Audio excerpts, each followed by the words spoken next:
আজকে আমরা আলোচনা শুনবো একজন মহিয়সী, একজন সর্বশ্রেষ্ঠ জগৎ বিখ্যাত নারীর জীবন থেকে।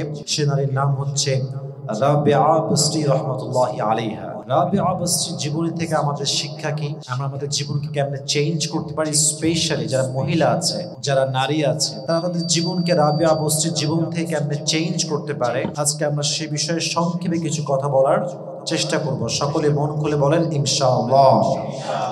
রাবিআ বসরি নারীদের জন্য একটা রোল মডেল, নারীদের জন্য একটা বড় আদর্শের জায়গা হচ্ছে রাবিআ বসরি রাহমাতুল্লাহি আলাইহা। মাথায় রাখবেন, একজন নারীর মডেল কোনো বলিউড নায়িকা নয়, কোনো হলিউড নায়িকা নয়। মেয়েদের ব্যাপারটা হচ্ছে তারা বাই বার্থ একটু ইমোশনাল হয়, সাজতে গুজতে পছন্দ করে, নাচানাচি পছন্দ করে, একটু ফ্যাশন পছন্দ করে।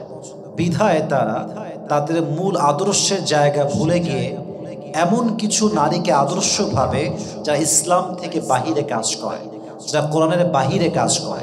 অতএব মাথায় রাখতে হবে আদর্শের জায়গা বলিউড নায়িকা নয়, হলিউড নায়িকা নয়। আদর্শের জায়গা হচ্ছে ফাতেমা, খাদিজা, আয়েশা, রাবিআ বসরি রাহমাতুল্লাহি আলাইহা। ঠিক কিনা বলেন যুবক ভাইরা? ফাতেমা রাদিয়াল্লাহু তাআলা আনহা হচ্ছে নারীদের জন্য আদর্শের জায়গা। খাদিজা রাদিয়াল্লাহু তাআলা আনহা হচ্ছে নারীদের জন্য বড় একটা আদর্শের জায়গা। আমরা রাবিআ বসরির জীবন নিয়ে কিছু তথ্য শেয়ার করব। মাথায় রাখবেন, এখানে কোনো তথ্য হাদিস থেকে শেয়ার করা হবে না, কোনো তথ্য কোরআন থেকে শেয়ার করা হবে না, যেহেতু এটা ইতিহাস থেকে নেওয়া। যতটুকু পারা যায় অথেন্টিক, যতটুকু পারা যায় আমরা ট্রাই করবো কথা বলার বলেন ইনশাআল্লাহ। রাবিআ বসরি যেখানে জন্মগ্রহণ করেন সেটা হচ্ছে ইরাকের বসরা। ইরাকের বসরা নামক স্থানে তিনি জন্মগ্রহণ করেন। তিনি একজন সাধারণ এবং খুবই গরিব পরিবারের নারী ছিলেন। তিনি যখন জন্মগ্রহণ করেন তিনি এতটা গরিব ছিলেন, এতটা অসহায় ছিলেন, তার বাসায় যে আলো জ্বালাবে, বাতি জ্বালাবে, হারিকেন জ্বালাবে, সেই তেলটা ছিল না। এতটা গরিব ফ্যামিলির তিনি ছিলেন।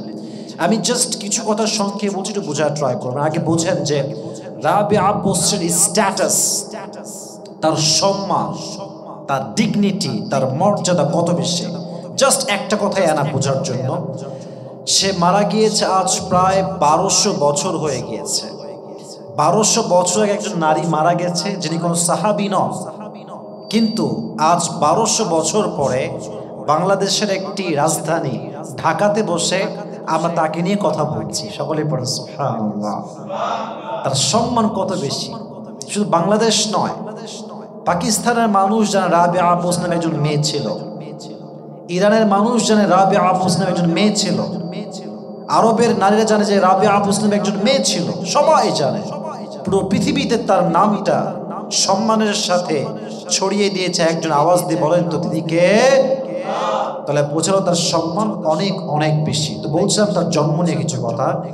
তিনি যেদিন জন্মগ্রহণ করবেন তার আগের দিন বাসায় রাতের বেলা যে লাইট জ্বালাবে, লাইট মানে হচ্ছে হারিকেন, কোনো তেল নাই। তো রাবিআ বসরির আম্মাজান বললেন স্বামীকে যে আপনি যান কারো বাসা থেকে তেল চেয়ে নিয়ে আসেন, যাতে করে আমরা হারিকেন জ্বালাতে পারি, ঘরটা আলোকিত হয়। তো তিনি বাসা থেকে বের হয়েছেন তেল চাওয়ার জন্য।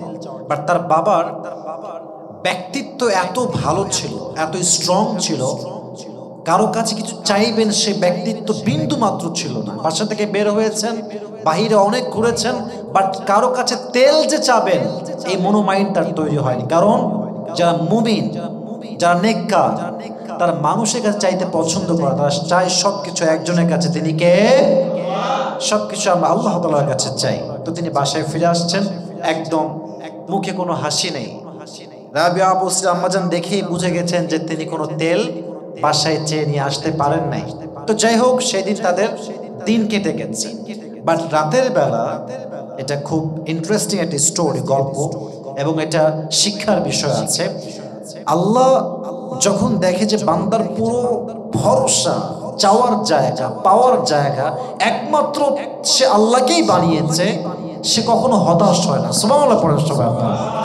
তো রাতে যখন ঘুমিয়েছে তার বাবার স্বপ্নে দেখছে তৎকালীন যুগের যে বাদশাহ, তার নাম হচ্ছে ঈসা।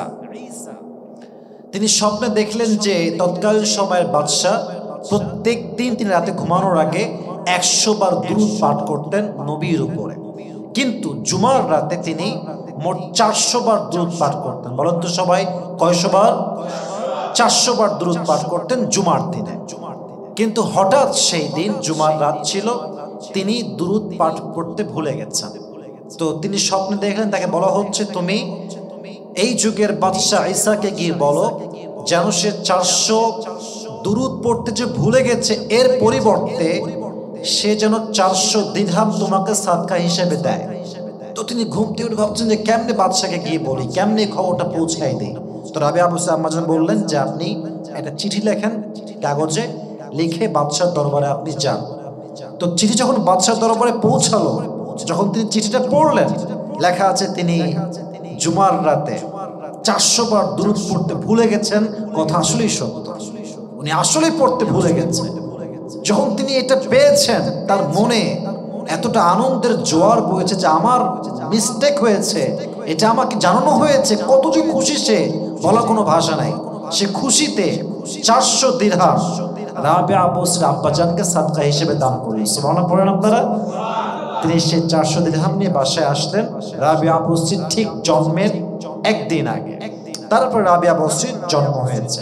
তাহলে বোঝা গেল, যেই পরিবারে সদস্যদের চাওয়া পাওয়া মানুষের থেকে বাদ দিয়ে আল্লাহর কাছে হয়, সেই পরিবারের সমস্ত অভাবকে দূর করে দেয় একজন। আওয়াজ দিয়ে বলেন তো তিনি কে?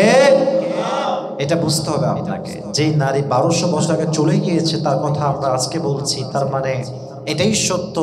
ওয়াতুইজ্জু মান তাশা ওয়া তুদিল্লু মান তাশা বিয়াদিকাল খায়র ইন্নাকা আলা কুল্লি শাইইন কাদির। আল্লাহ যাকে সম্মান দিতে চায়, যার সম্মানকে আল্লাহ আকাশচুম্বী করতে চায়, তার সম্মানকে কেউ কখনো আটকাইতে পারে। এজন্য আল্লামা ইকবাল রহমতুল্লাহ আলাইহি বলেছেন, खुदा जिसे इज्जत देना चाहे उसे बेइज्जत कर सकता है कौन, और खुदा जिसे बेइज्जत करना चाहे उसे बाइज्जत कर सकता है कौन। মানে হচ্ছে আল্লাহ যাকে সম্মান দিতে চায় তাকে কেউ অসম্মান করতে পারে না। আল্লাহ যাকে অসম্মান দিতে চায়, যাকে আল্লাহ লাঞ্ছিত করতে চায়, তাকে কেউ হাজার চেষ্টা করলো সম্মানিত করতে পারে। এজন্য আরেকটা ছোট্ট বাক্য আমি প্রায় বলি উর্দুতে, সেটা হচ্ছে मत डर अपने बदनाम करने वालों से, मत डर अपने बदनाम करने वालों से, वो तेरी बदनाम करते ही हैं इसलिए कि वो तुझे ऊंचाई में उड़ाना चाहते हैं। এটা আমি শুনেছিলাম পাকিস্তানের প্রাইম মিনিস্টার ইমরান খানের থেকে। বড় একজন ক্রিকেটার এবং প্রধানমন্ত্রীও ছিলেন তিনি। উনি বললেন যে বদনামকারীকে কখনো ভয় করবা না, বদনামকারীর বদনামে কখনো ভেঙে পড়বো না, কারণ বদনামকারী তোমার বদনামি করে এই জন্য যাতে সে তোমার সম্মানটাকে আরো আকাশচুম্বী করতে পারে। ঠিক কিনা বলেন আপনারা? এই জন্য সম্মান তার মালিক হচ্ছে একমাত্র আল্লাহ তাআলা। তো জন্মের পরে কি হয়েছিল? কিছুদিন পরে বসরাতে লম্বা সময় একটা দুর্ভিক্ষ দেখা যায়। ভাত নাই, ডাল নাই, চাল নাই, দুর্ভিক্ষ, চতুর্পাশে অভাব আর অভাব, খাবার দাবার কিছু নাই। ঠিক সেই সময়ে ওই অভাবের মাঝে, দুর্ভিক্ষের মাঝেই রাবিয়া বসরি আব্বাজান ইন্তেকাল করেন। তিনি অসহায় হয়ে যান, বাবা হারা একজন সন্তান হয়ে যান, মেয়ে হয়ে যান। কিন্তু যখন তিনি বড় হন, তার মাও মারা যায়। বিধায় তৎকালীন সময় একজন মালিক এসে তাকে ক্রয় করে গোলাম হিসেবে, বাদী হিসেবে। তৎকালীন সময় বাদীর রেওয়াজ ছিল, প্রচলন ছিল। তৎকালীন সময় দাসের প্রচলন ছিল। তো তিনি বান্দি হয়ে যান, দাসী হয়ে যান। আমি জাস্ট প্রিসাইজলি বলছি ঘটনাগুলো, যাতে করে আমরা শিক্ষাগুলো অর্জন করতে পারি খুবই সংক্ষেপে। আমি পড়লাম রাবিয়া বসরি যে বাসায় কাজ করতেন, কাজ ছিল খুবই খুবই খুবই কষ্টকর। সারাদিন গরুর মতো খাটতে হতো দাসী হিসেবে, প্রচন্ড পরিমাণে কাজ।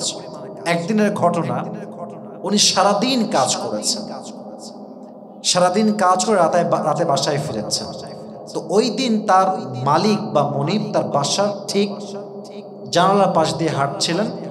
তো তিনি দেখলেন যে সব ঘরের লাইট বন্ধ। লাইট মানে হচ্ছে হারিকেন বা ছোট্ট যে মোমবাতি জ্বলতো সে সময়, সব বন্ধ। বাট একটা ঘরে আলো জ্বলছে, বাতি নিভি নিভি করে জ্বলছে। তো মালিক তখন রুমের বাহির থেকে একটু উকি মেরেছেন যে এই রুমের মানুষটা কি করে। তো সে দেখছে রাবিয়া বসরি সারাদিন এত পরিশ্রম করে সে ক্লান্ত হয়, সেই গভীর অন্ধকার রাতে, গভীর রজনীতে সে আল্লাহর সেজদায় পড়ে আল্লাহর কাছে কান্নাকাটি করছে। সুবহানাল্লাহ পড়বেন না আপনারা? এটা দেখে সে বড্ড অবাক হয়েছে। এত কাজ, এত স্ট্রাগল, এত কষ্ট, এত পরিশ্রম করে সে আল্লাহকে ভুলে নাই। এর মতো দাসীকে তো আমি দাসী হিসেবে রাখতে পারি না। ঠিক সকালবেলা তিনি কি করলেন, তাকে দেখে বললেন, রাবিয়া, তোমার কাজ দেখে আমি বড্ড অবাক হয়েছি। তুমি সারাদিন এত খাটনি করেও রাতে তাহাজ্জুদ মিস করো না, আল্লাহকে ডাকতে ভুলে যাও না।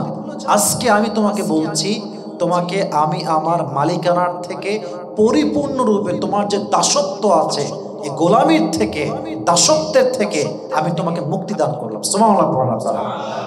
এখান থেকে মেসেজ কি হলো?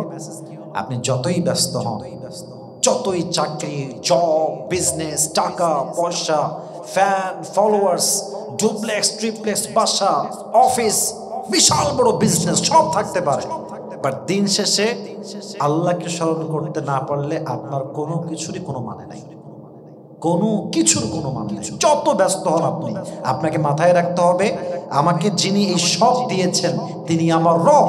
অতএব দিন শেষে আমাকে সেজদা দিতে হবে এক সপ্তাহের জন্য। আওয়াজ দিয়ে বলেন তো তিনি কে?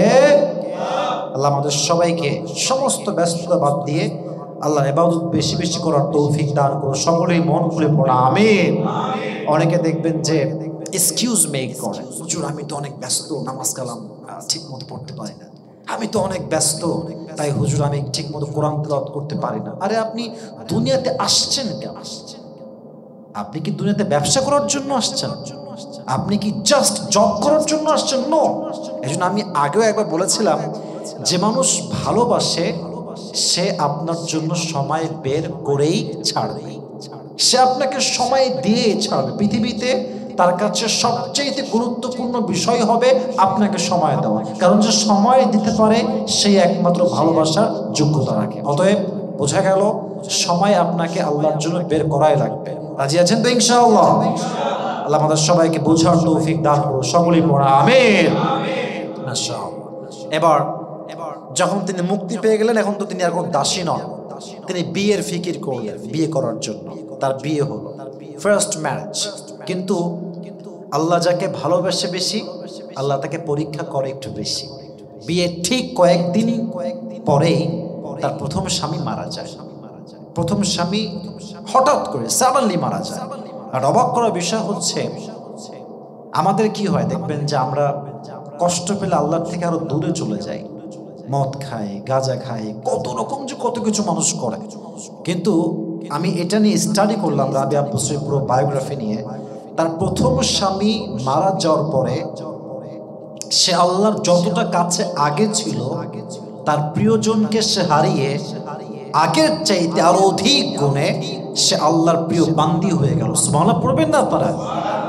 যে প্রকৃত পক্ষের দিনদার, যে প্রকৃত পক্ষেই আল্লাহ তাআলাকে ভালোবাসে, তার জীবন থেকে পৃথিবীর সবচেয়ে দামি জিনিসও যদি হারিয়ে যায়, তার জীবন থেকে পৃথিবীর সবচেয়ে দামি মানুষও যদি হারিয়ে যায়, এটা তাকে আল্লাহর থেকে বিন্দু পরিমাণ দূরে রাখে না, বরং তার হারিয়ে যাওয়া, তার সমস্ত কষ্ট তাকে আল্লাহর কাছে আগের চাইতে আরো অধিক বেশি আরো কাছে করে দেয়। ঠিক কিনা বলেন যুবক ভাইরা? আল্লাহ আমাদের সবাইকে প্রত্যেকটা কষ্টে, দুঃখে আল্লাহর নিকটবর্তী হয়ে কাজ করার তৌফিক দান করুন। সকলেই পড়না আমিন। এজন্য আমি বলতেছিলাম যে রাবিয়া বসরির জীবনী থেকে শিক্ষা হচ্ছে, যত কষ্টই হোক, যত দুঃখই হোক, আমরা আল্লাহকে ভুলে যাব না। যাই হোক, প্রথম স্বামী মারা যাওয়ার পরে সেকেন্ড টাইম তার কাছে একটা বিয়ের প্রস্তাব আসে, যেটা আমি আগেও বলেছিলাম। তার নাম হচ্ছে হাসান বসরি। তিনি বসরার একজন বড় ইমাম ছিলেন। নাম বলেন তো কি? বসরি, হাসান বসরি রহমতুল্লাহি আলাইহি। উনি, এটা একটা বড় মজার ঘটনা আর কি, এসে বললেন যে রাবিয়া, আমি তোমাকে বিয়ে করতে চাই, আমি তোমাকে বিয়ে করে সারা জীবন তোমার সঙ্গে আমি কাটাতে চাই। তো রাবিয়া বসরি বললেন, তাই নাকি? আপনি আমাকে বিয়ে করতে চান? ঠিক আছে, আমি আপনাকে বিয়ে করবো, বাট শর্ত আছে একটা, আমাকে মোট 4টা প্রশ্নের উত্তর দেওয়া লাগবে। বলেন তো সবাই, কয়টা প্রশ্ন? 4টা। এক, যেই দিন কিয়ামত কায়েম হয়ে যাবে, আল্লাহ তাআলা বলেছেন ফারিকুম ফিল জান্নাতি ওয়া ফারিকুম ফিস সাঈর, one group will enter in the paradise and another group will enter in the hellfire.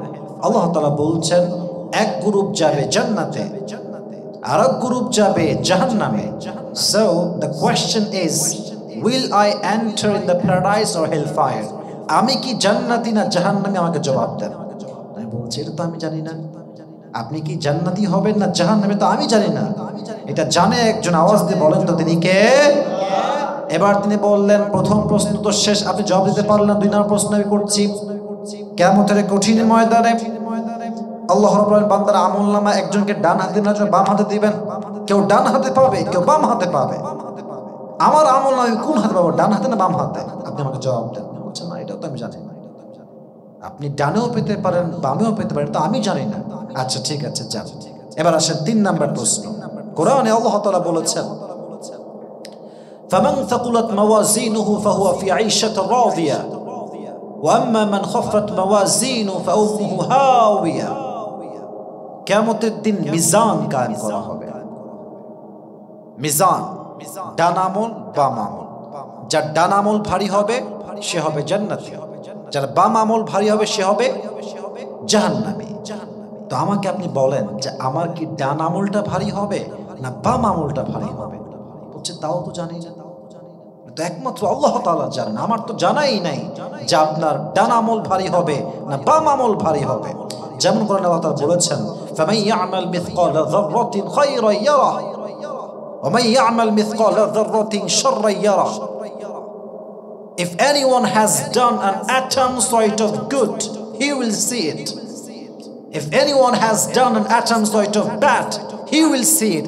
Zarra zarra শস্যের দানা পরিমাণ আমল করলো, সে আমলটাকে ওজনের পাল্লায় ভারী দিবে একজন। আওয়াজ দিয়ে বলেন তো তিনি কে? তো আমাকে বলেন সেদিন আমার আমলটা ভারী হবে না হালকা হবে? সেটা আমি জানি না, পারবো না। বলছে ঠিক আছে, এবার আপনি আমাকে জবাব দেন যে কিয়ামতের দিন জান্নাতে যাওয়ার ব্যাপারে একটা রাস্তা হবে, এটার নাম হচ্ছে পুলসিরাত। এটা হবে কাটার চাইতে বেশি ধারালো, সুতার চাইতে বেশি চিকন, ব্রিজ হবে বিশাল লম্বা, পুলসিরাতের রাস্তা। আমি কি এটা পার করতে পারবো না মাঝ রাস্তায় পড়ে যাবো? আপনি আমাকে জবাব দেন। তো তিনি বলছেন যে এটাও তো আমি জানি না, এটা তো একমাত্র আল্লাহ তাআলা জানেন। 4টা প্রশ্ন জবাব একটাও দিতে পারেন নাই। তো বলছে যদি আপনার জবাব নাই থাকে তাহলে আমার কাছে অন্য কোনো কাজের সময় নেই, এখন আমি একমাত্র আল্লাহ তাআলা ইবাদত করে পুরো জীবনটাকে কাটাতে চাই। সুবহানাল্লাহ পড়বেন না আপনারা সবাই? তবে এটা একটা বর্ণনা, আরেক বর্ণনায় আসছে যে না, তিনি তাকে অ্যাকসেপ্ট করেছেন, তাকে তিনি বিয়ে করেছেন। তবে হ্যাঁ, মেইন মেসেজ এই সাবজেক্টে মেয়েদের জন্য একটু বোঝার ট্রাই করেন সবাই আমার চোখের দিকে তাকিয়ে। নারীর জন্য আল্লাহর ইবাদত যেমন জরুরি, স্বামীর খেদমত exactly to the same way তেমন জরুরি। কোনো মেয়ে যদি ভাবে যে আমি এখন নামাজ পড়বো তাহাজ্জুদ, স্বামী ডাকতেছে স্বামী বাদ, স্বামীর গোষ্ঠী কিলা আমি নামাজ পড়বো। অনেক মেয়ে এরকম ভাবে যে আমি তো আল্লাহকে ডাকছি, এখন স্বামীকে আমার এখানে না। আপনি স্বামীকে অসন্তুষ্ট করে নামাজ পড়লে আপনার নামাজ কবুল হবে না, গ্যারান্টেড। এখন বলবেন যে ওটা কোনো কথা হইলো? হ্যাঁ এটাই কথা। আপনার স্বামী ডাকছে তাহাজ্জুদের সময়, রাত 12টার সময়, স্বামীর খেদমত করার নামাজ পড়ার চাইতে তখন বেশি জরুরি। আপনি 5 ওয়াক্ত নামাজ পড়েন ঠিকঠাক, কোনো সমস্যা নাই, বাট আপনি যখন নফল পড়ছেন, আপনি যখন কোরআন তেলাওয়াত করছেন, তাসবিহ পাঠ করছেন, জিকির পাঠ করছেন, স্বামী যদি ডাক দেয় আপনার স্বামীর কথা আগে শুনতে হবে। তো রাবিয়া বস্তি দেখেন কত সুন্দর বিষয়টা, কত সুন্দর আসলে। উনি যখনই নামাজ পড়তে যেতেন, জিকির করতে যেতেন, কোরআন পড়তে যেতেন, আগে স্বামীকে বলতেন স্বামী আপনার কি আমাকে প্রয়োজন আছে? আপনার কি আমাকে কোনো দরকার? রান্না বান্নার জন্য, যে কোনো কাজ দরকার আছে আমাকে? স্বামী যখন বলতেন যে না তোমাকে আমার লাগবে না, তুমি এখন ফ্রি 1 ঘন্টার জন্য, তখন তিনি নামাজ পড়তেন, জিকির করতেন, তাসবিহ পাঠ করতেন। এর দ্বারা মেসেজ হচ্ছে এইটা, স্বামীকে মাইনাস করে আল্লাহর ঘনিষ্ঠ হওয়া যায় না। অনেক মেয়ে ভাবে স্বামী যাক জাহান্নামে, আমি আল্লাহকে ডেকে কনফার্ম জান্নাতি হয়ে যাব। না না, it's wrong way, it's wrong process. No, আপনাকে তাকে আগে সেবা করতে হবে, তার সেবার সঙ্গে আল্লাহর সন্তুষ্টি জড়িয়ে আছে। হাদিসে আসছে, যেই নারীর উপরে তার স্বামী নারাজ, আল্লাহর জান্নাত তার জন্য হারাম। স্বামী আগে সন্তুষ্ট হওয়া লাগবে, তাহলেই তার জান্নাত আল্লাহ তাআলা ওয়াজিব করে দেবেন। সুবহানাল্লাহ পড়বেন না আপনারা?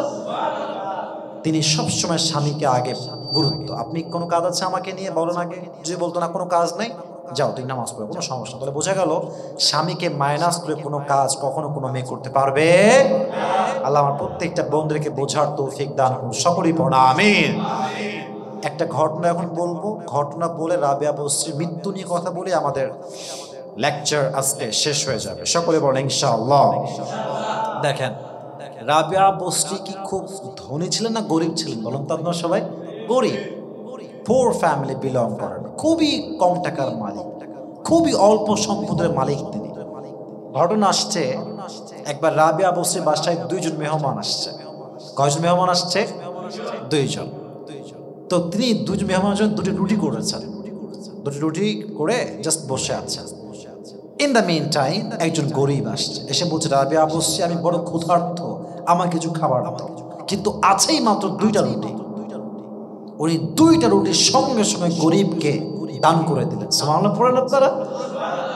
দান করার ঠিক একটু পরে দেখছেন যে কেউ, someone is knocking the door, দরজা কেউ বাড়াচ্ছে। কে আসছে? গেট খুলেছে, দেখছে পাশের বাসার থেকে একজন বড়লোক মানুষ, ধনী মানুষ, তার বাদীকে দিয়ে, তার দাসীকে দিয়ে 18টা রুটি পাঠিয়েছে। কয়টা রুটি? 18টা। তো বলছে রাবিয়া বস্রী, এই 18টা রুটি আপনাকে দেওয়া হয়েছে as a gift, as a হাদিয়া, তোহফা হিসেবে। তিনি বলছেন যে না, এটা আমার রুটি না, নিয়ে যাও। তাড়াই দিয়েছে, চলে যাও এখান থেকে, চলে গেছে। তো একটু পরে আবার আসছে, এসে বলছে রাবিয়া বস্রী আসলে এখানে 20টা রুটি আছে, আমার গুনতে ভুল হয়েছে, তাই আমি 18টা বলেছি। বলছে এবার দাও, এটা আমার রুটি, রেখে দিয়েছে। দুইজন মেহমান দেখছে, প্রথমে না করে দিল, আবার আসলো, এবার গ্রহণ করলো। কি আবার রাবিয়া বস্রী, প্রথমবার তুমি না বললে, পরের বার কেন হ্যাঁ বললে, রহস্য কি? তো সে বলছে, তোমরা কি জানো না যে আল্লাহ তাআলা বলেছেন, মান জাআ বিল হাসানা ফালাহু আশরু আমসালিহা, যে ব্যক্তি আল্লাহর রাস্তায় এক গুণ দান করে, আল্লাহ তাকে 10 গুণ দান করে। তো আমি দান করেছি 2টা রুটি, আমি তো 18টা রুটি পাবো না, আমি তো পেলে পাবো 20টা রুটি। সুবহানাল্লাহ পড়বেন না আপনারা? তো আল্লাহ তাআলা 20টা রুটি কাম ব্যাক করে দিয়েছে, 20টা রুটি তাকে আবার ফিরিয়ে দিয়েছে। কেন? আল্লাহ তাআলা বলছেন 1 গুণ দিলে 10 গুণ বাড়ায় দিল। আর একটা হাদিসে আছে, ফাতেমা রাদিয়াল্লাহু তাআলা হাদিস, এটা আমি প্রায় সময় বলি, যে একবার ফাতেমা বললেন আলীকে, যে আলী যাও তুমি আমার জন্য একটা বেদনা নিয়ে আসো, আনার নিয়ে আসো। নিয়ে আসলেন। ইন দ্য মিন টাইম রাস্তাতে একজন এসে বলল, আলী বড্ড ক্ষুধার্ত আমি, বাসায় খাবার দাবার চাল ডাল কিচ্ছু নাই, আমাকে দান করো যা তোমার কাছে আছে। একটা মাত্র বেদনা দান করে দিলাম, দান করে বাসায় ফিরে আসছে। ফাতেমা বলছে, আলী আমার বেদনা কোথায়? বলছে, আমি তো আনতে পারি না, দান করে দিয়েছি, আসো কোনো সমস্যা নাই। একটু পরে একজন সাহাবী আসছে, তার নাম হচ্ছে সালমান ফারসি রাদিয়াল্লাহু তাআলা আনহু। এসে বলছে, আলী নাও, তোমার জন্য পেয়ারা হাবিব 9টা ডালিম দিয়েছে। বলছে কই দেখি তো। বলছে 9টা ডালিম না, এটা আমার জন্য নয়, নিয়ে যাও এটা। বলছে কেন নয়? বলছে এটা আমার না, তুমি নিয়ে যাও। তো বলছে যে আসলে 9টা না 10টাই আছে, আমি একটা লুকায় রেখেছিলাম মজা করার জন্য, খাওয়ার জন্য, মজা করার জন্য। তো উনি 10টা ডালিম দিয়ে দিলেন। বললেন যে তুমি এটা কেন বলে 9টা তোমার জন্য নয়? বলছে আমি তো দিয়েছি একটা, আমি বাবা 10টা। কারণ যে ব্যক্তি আল্লাহর রাস্তায় 1 গুণ দান করে, তাকে আল্লাহ 10 গুণ বাড়ায় দান করে। সুবহানাল্লাহ পড়া। তো তিনি এরকম দানশীল নারী ছিলেন। অতএব বোঝা গেল, অভাব হোক, কষ্ট হোক, টাকা পয়সা খুবই কম, দানের হাতকে একদম বন্ধ করা যাবে না। যতটুকু পারা যায়, 5 টাকা, 10 টাকা, 20 টাকা, as much as you can, you have to try your best to give the charity. যতটুকু পারা যায় কম বেশি দান করবেন। সবাই রাজি আছেন তো ইনশাআল্লাহ? এবার আসলে আমরা রাবিয়া বস্রীর মৃত্যুর দিকে চলে যাই।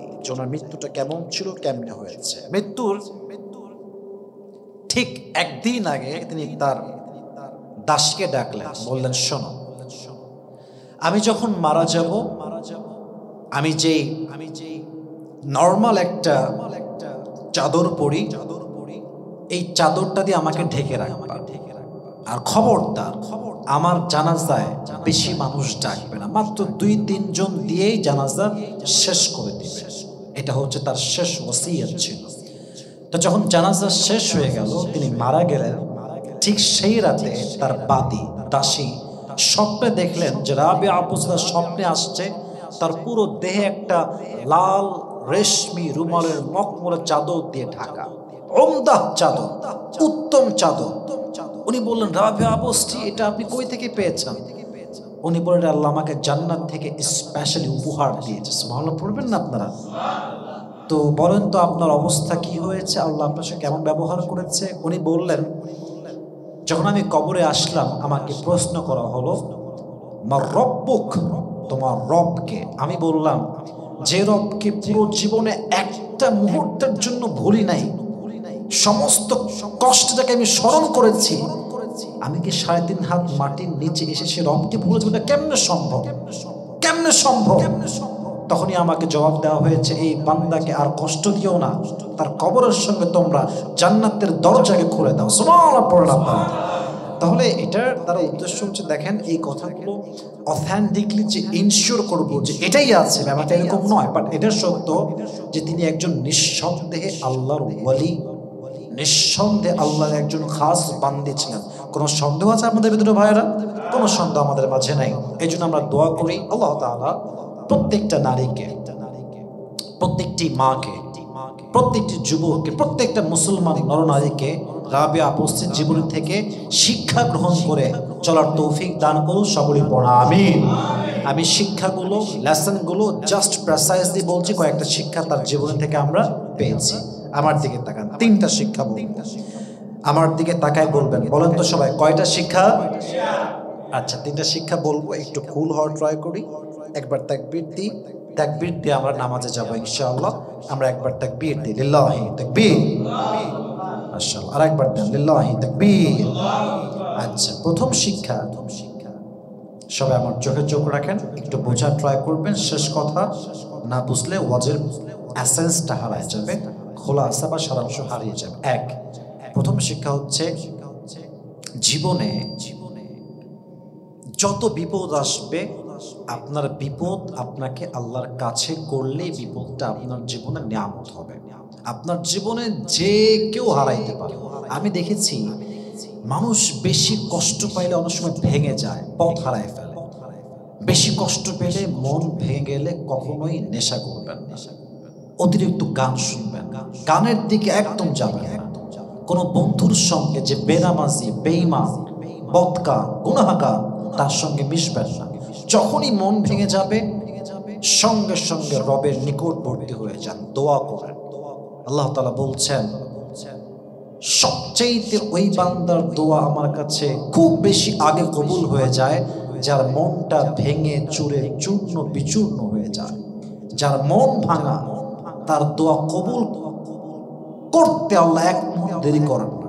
অতএব যখনই মন ভেঙে গেছে, কোনো প্যারা নেবেন না, কোনো কষ্ট নাই, just focus on your career, নিজের কাজ করে যান, হোয়াট ইউ ডু বেস্ট, যা ভালো পারেন, এবং দোয়া করেন। क्योंकि अल्लाह ताला टूटे हुए दिल की दुआ बहुत जल्द ही कबूल कर लेता है। যার মন ভাঙা, তার দোয়া আল্লাহ আগে কবুল করে। আচ্ছা দেখেন, পৃথিবীতে মানুষ কখনো স্থায়ী হয় না আমাদের জীবনে। কেউ আসে, কেউ যায়। কখনো কারো যাওয়াটা উত্তম হয়, কখনো কারো থেকে যাওয়াটা উত্তম হয়। কেউ চলে গেলে আমরা ভাবি যে হায় হায় হায়, সব শেষ, এটাই তো সেরা অপশন, এটাই তো বেস্ট অপশন। বাট আমরা we don't know about the future, আমরা ভবিষ্যৎ জানি না। কিন্তু যেই পার্সনটা আজকে চলে গেছে, 1 বছর পরে গেলেও আমরা বুঝি যে এটা যাওয়াটাই বেস্ট ছিল। কারণ আমার মনে হয় যারা আমাদেরকে ছেড়ে যায়, এটা কখনো আমার জন্য কল্যাণকামী ছিল না বা কল্যাণের ছিল না। কারণ যদি কল্যাণের হয়, আল্লাহ কখনো দূর করতেন না। অতএব বোঝা যায় এখান থেকে একটা মেসেজ, আল্লাহ নিয়ে গেলেও খুশি, আল্লাহ দিলেও খুশি। আল্লাহ কাড়লেও খুশি, কিছু দান করলেও খুশি। আল্লাহ যা নিবে এতে উত্তম, আল্লাহ যা দিবে তাতেই উত্তম। এই চিন্তা যদি ডেভেলপ করতে পারেন, আপনার জীবনে দুঃখ কষ্ট আপনি কখনো টাচ করতে পারবে। দেখেন রাবিয়া বলছে প্রথম স্বামী মারা গেছে, উনি কিন্তু হতাশ হন নাই, কষ্টে পড়েন, একদম যে ভেঙে চুরে চূর্ণ বিচূর্ণ তা না। As a human being she felt very sad. It's fine, it's okay, কারণ সে একজন মানুষ, কষ্ট পাবে, বাট তাকে এটা আল্লাহ থেকে দূরে সরাইতে পারে নাই। অতএব বোঝা গেল দুঃখ কষ্ট আসলে আমরা আল্লাহর থেকে দূরে নয়, বরং আমরা সবচেয়ে বেশি আল্লাহর নিকটবর্তী হওয়ার চেষ্টা করবো। সবাই রাজি আছেন তো ইনশাআল্লাহ? আর মাথায় রাখবেন, যে থাকতে চায় সে আজীবন থেকে যাবে, যে কোনো বাহানা দিয়ে হলেও সে থেকে যাবে। গালি দেন, অসম্মান করেন, লাঞ্ছিত করেন, সে থাকবে, কারণ সে থাকতে চায়। আর যে থাকতে চায় না, তাকে আপনি চায়ের জায়গায় কফি দিলে সে পালায় যাবে, কারণ সে থাকতেই চায় না। যে থাকতে চায় তাকে ধরার জন্য হাজার বাহানা দরকার হয় না, সে থেকে যাবে। আর যে থাকতে চায় না, সে কোনোভাবেই হোক, যে কোনো একটা ছোট্ট ইস্যুকে কেন্দ্র করে আপনার থেকে পালায় যাবে। অতএব মাথায় রাখবেন, যে আল্লাহ আপনাকে এত দূর নিয়ে আসছে, সে আল্লাহ আপনাকে উত্তম কিছুই দান করবে। Just you have to wait for the right time. আল্লাহ আমাদের সবাইকে বোঝার তৌফিক দান করুক, সকলেই মন খুলে পড়া আমিন। 2 নাম্বার শিখলাম আমরা, নারীদের জন্য জান্নাত হারাম যদি স্বামী নারাজ হয়। স্বামী এবং জান্নাত, এদিকে তাকান, এটা হচ্ছে একসঙ্গে জড়িত। স্বামী বাদ জান্নাত বাদ, স্বামী আছে জান্নাত আছে। একজন মেয়ে যত বড় আল্লাহ ওলি হোক, যত ভালো মেয়ে হোক, যত চরিত্রবান মেয়ে হোক, তার স্বামী যদি নারাজ হয় এবং সে অবস্থা সে মারা যায়, তার জান্নাত হারাম, জান্নাত হারাম। আল্লাহ প্রত্যেকটা মেয়েকে স্বামীর খেদমত করার তৌফিক দান করুন, সকলে পড়ুন আমিন। প্রতিটি মেয়ের কাছে আমার একটা মেসেজ পৌঁছায় দিবেন, স্বামী গরিব হোক, অসহায় হোক, জবলেস হোক, বিজনেস নাই, টাকা নাই, পয়সা নাই, দেখতে কালো, আনস্মার্ট, কিন্তু স্বামী থাকাটা জরুরি।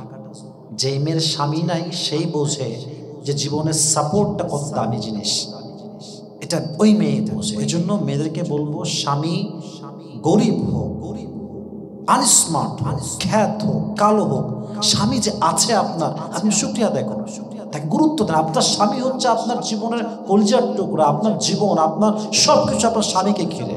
স্বামীর খেদমত করেন, স্বামীর মূল্য বোঝার ট্রাই করেন। প্রত্যেকটা মেয়েকে এটা বোঝার তৌফিক দান করুক, সকলেই মন করে পড়া আমিন। সর্বশেষ শিক্ষা এটা বলে আমরা শেষ করছি আজকে।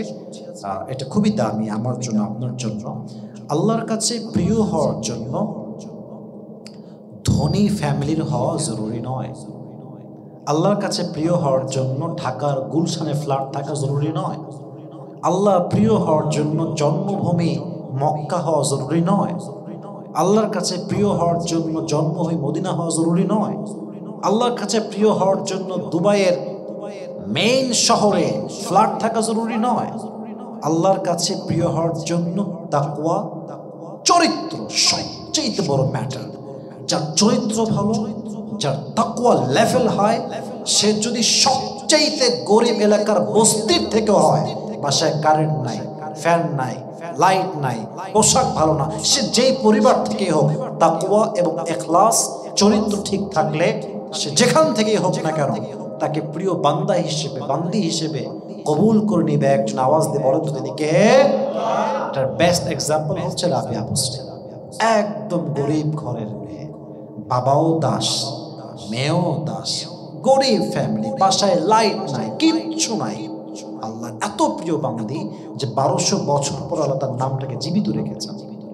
পুরো দেশে তার নাম আছে, হাজার হাজার বই আছে তার নামে। সম্মান এটা আল্লাহ তাআলা দিয়েছেন একমাত্র তাকওয়ার জন্য, চরিত্রের জন্য, সতীত্বের জন্য, ইখলাসের জন্য। তাহলে বোঝা গেল, it doesn't matter whether you have richest family or not. কত টাকা আপনার বাবার আছে এটা কোনো ম্যাটার করে না আল্লাহর কাছে প্রিয় হওয়ার জন্য। ম্যাটার করে আপনি কতটুকু ভালো মানুষ, আপনার চরিত্র কতটুকু সুন্দর। আমরা ট্রাই করবো, টাকা পয়সা যাই হোক কম বেশি, it's okay, it's fine, it's cool. আমি আমার জায়গা থেকে আমার চরিত্র, ইখলাস, সতীত্ব সব কিছুকে নিয়ে উত্তম ভাবে চলার ট্রাই করবো। রাজি আছেন তো ইনশাআল্লাহ? আর আমাদের সবাইকে কথাগুলো মানা, বোঝা এবং আমল করার তৌফিক দান করুন। সকলে মন খুলে পড়া আমিন।